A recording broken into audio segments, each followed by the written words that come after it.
Bagay na dapat alisin sa bahay para pumasok ang swerte at maalis po yung malas.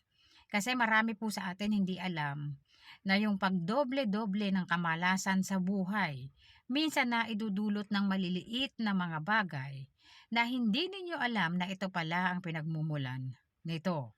Kung mahilig ka sa ganitong mga video, huwag kalimutang mag-like, mag-subscribe at i-share mo na rin para malaman ng iba ang kanilang mga swerte sa buhay. Bagay na dapat mong alisin sa bahay kung nagkakaroon ka na ng matinding kamalasan sa buhay. Kung sunod-sunod na po yung dinaranas mong kamalasan sa tingin mo, every year na lang or every month na lang may malas na nangyayari sa'yo, tingnan mong maigi baka meron ka nito. Okay? Salamin po. May salamin ka sa tahanan mo? May salamin ka ba sa banyo? At ang nagdudulot ng kamalasan sa lahat, alam mo kung ano?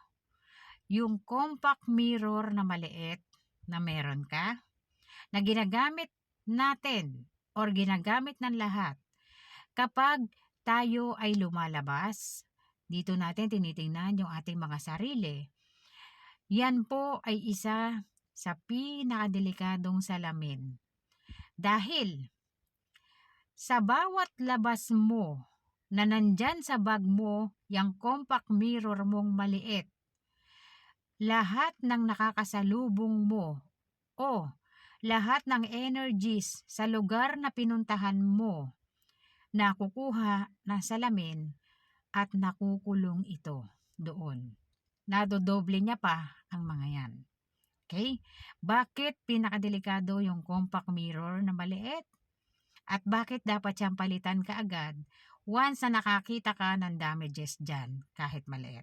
Okay? So unang-una po, compact mirror. Alam nyo ba kung ano ang naidudulot sa atin ng compact mirror? Yung salamin na maliit po na nakalagay sa bag natin.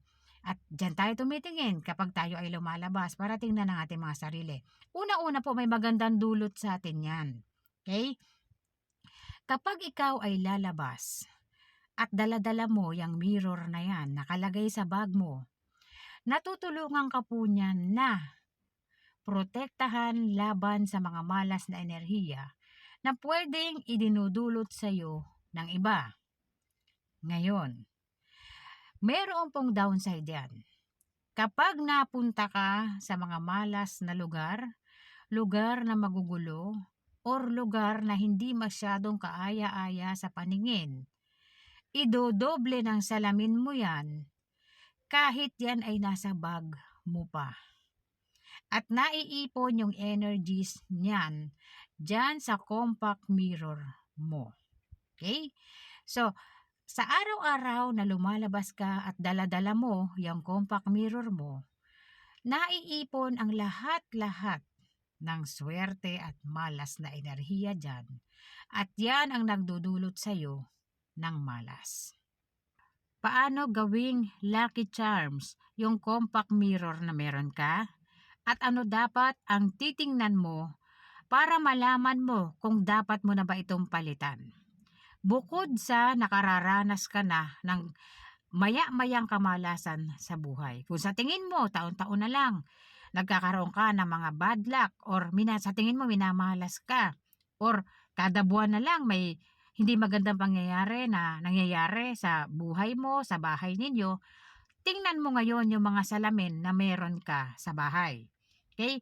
Kasi po, yung mga salamin na nakalagay sa bahay natin, sa banyo natin, or kung saan man ninyo inilagay sa tahanan ninyo yan, maging yung compact mirror po ninyo, magkakaroon ng damages yan o discoloration.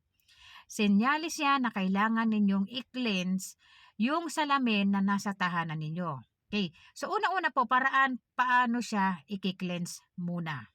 Okay? Kapag nakita mo yung salamin mo sa tahanan mo, sa kusina, sa banyo, o kung saan mo man yan inilagay, nakita mong may discoloration, maliban po doon sa basag. Kasi pag basag na, kailangan mo talagang itapon yan at palitan.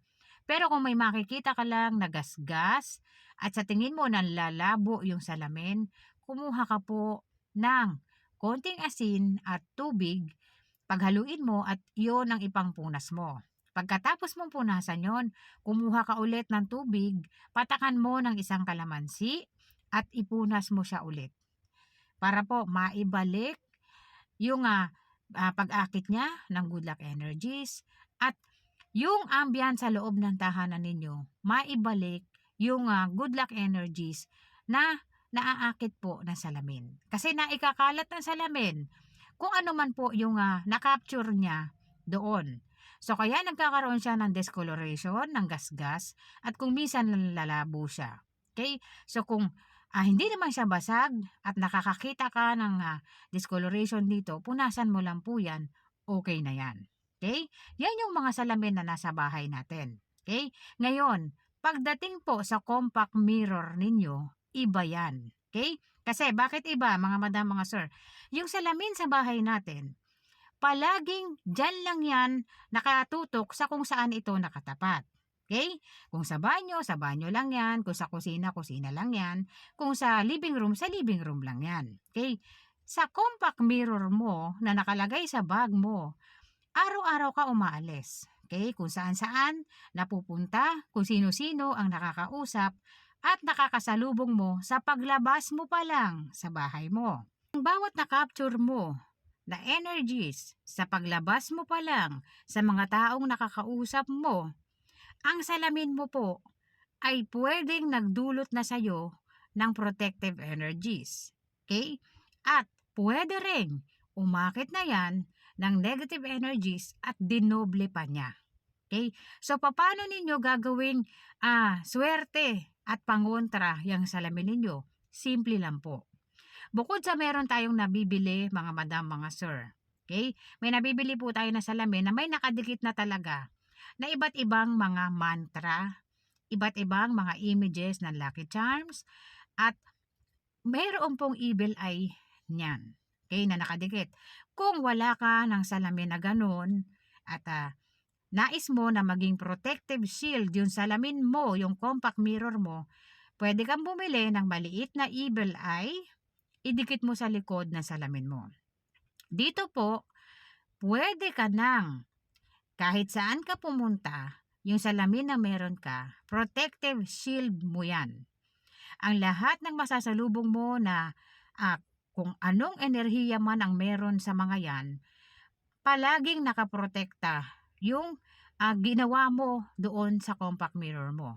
Okay? Ngayon, kung sunod-sunod ang kamalasan mo sa buhay sa tingin mo, tingnan mo baka may salamin ka. Itapon mo na yan.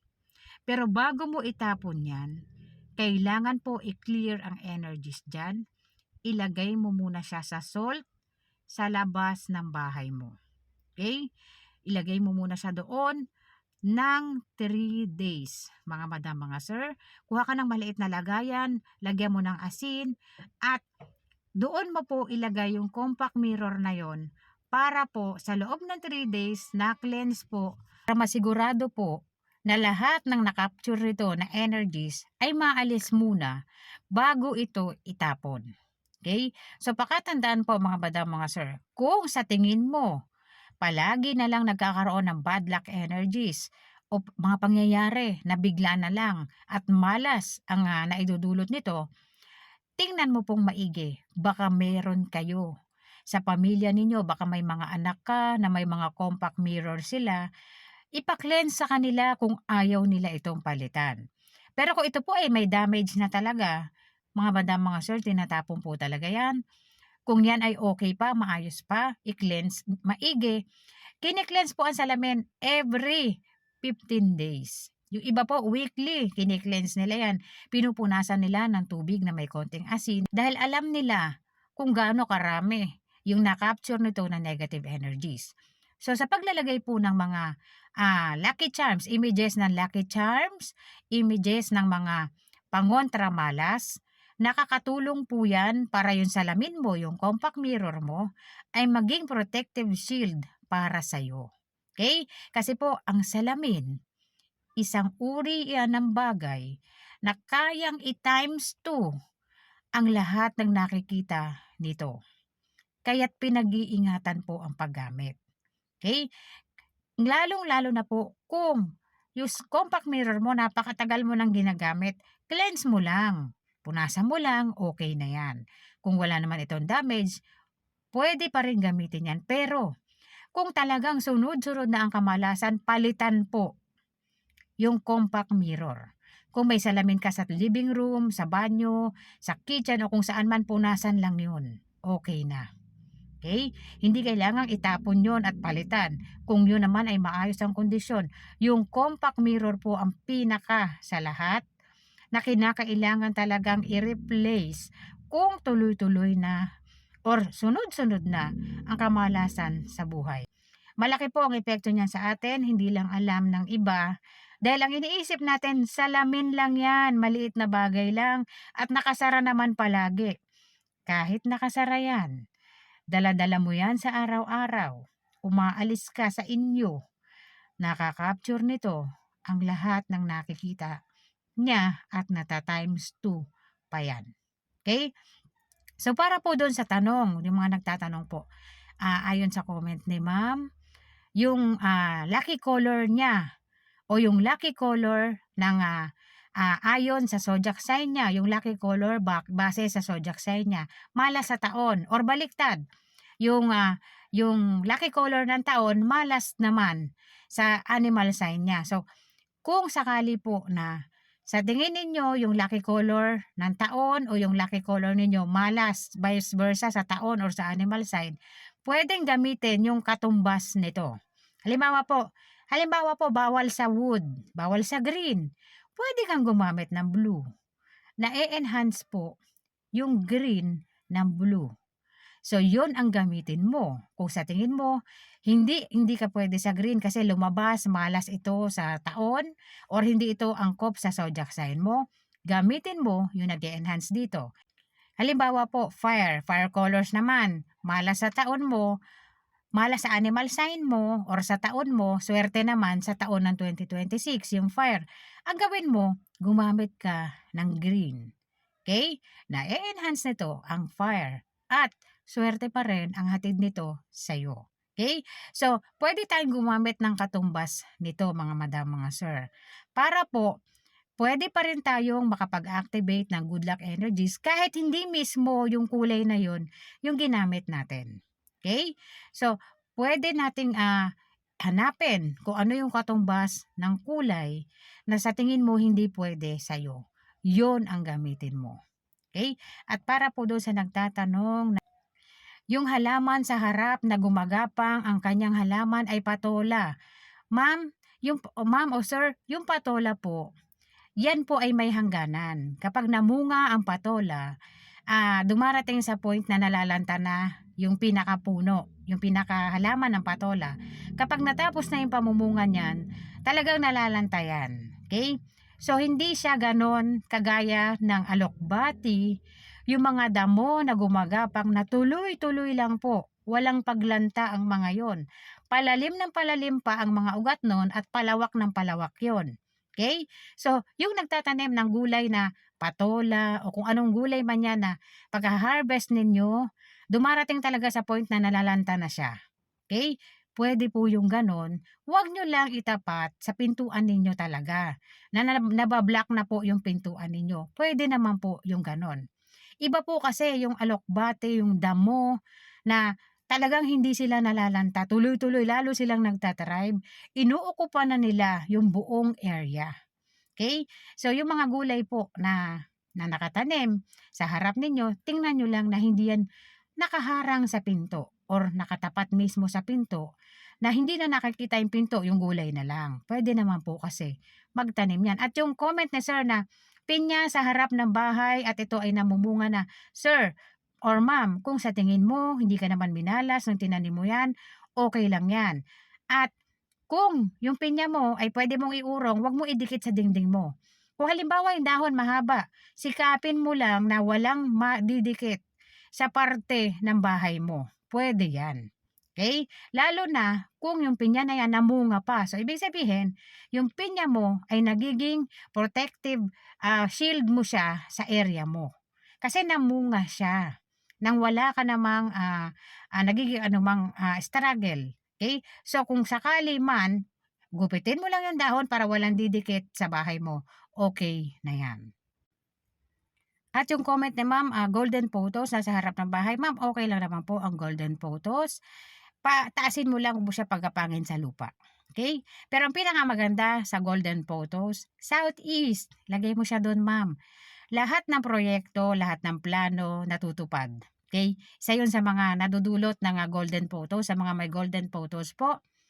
Yung mga may proyekto kayo na nais ninyo na matapos kaagad or mga plano na nais ninyo na matupad, southeast, maganda ilagay, paangat po yung, tubo ng golden photos, okay. At 'wag masyadong mataas mga madam, mga sir, tantyahin niyo lang po na hindi naman lumagpas yan sa bubong ng bahay ninyo, okay lang yan sa harap. At pinakamaganda southeast po sa lahat, okay.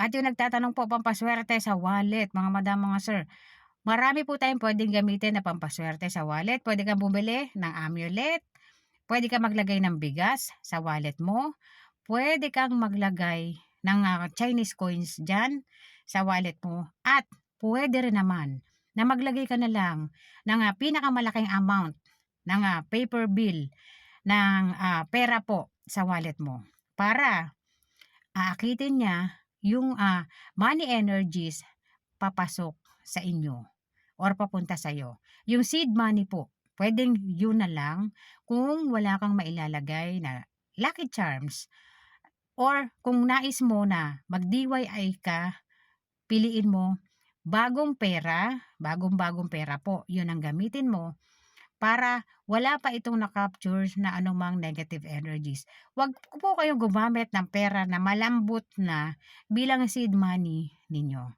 Okay po? So, palaging tatandaan mga madam, mga sir, 'pag bumili ng wallet, stay nyo muna sa bahay ninyo ng 24 hours bago ninyo lagyan para po yung energies ng tahanan mo at energies mo ma-capture muna ng wallet. Okay, kasi yung iba pagbili diretso lagay, wala pa yung energies mo dun, wala pa yung energies ng tahanan o nung area mo. Kailangan nandoon na yon sa wallet para energize ito kapag ginamit mo. So maraming salamat po sa panonood. Kung may tanong po kayo, comment lang po. Kapag yan po ay aking nabasa, yan po ay aking sasagutin. Maraming salamat po sa lahat po ng subscribers ko na tuloy-tuloy na nanonood. Maraming salamat po mga madam, mga sir. Kay Ma'am Yolanda po sa Germany. Ma'am, maraming salamat po. At sa ibang, nanonood po sa akin sa Canada, salamat po ma'am. Sa lahat po na nagko-comment, thank you po sa inyo.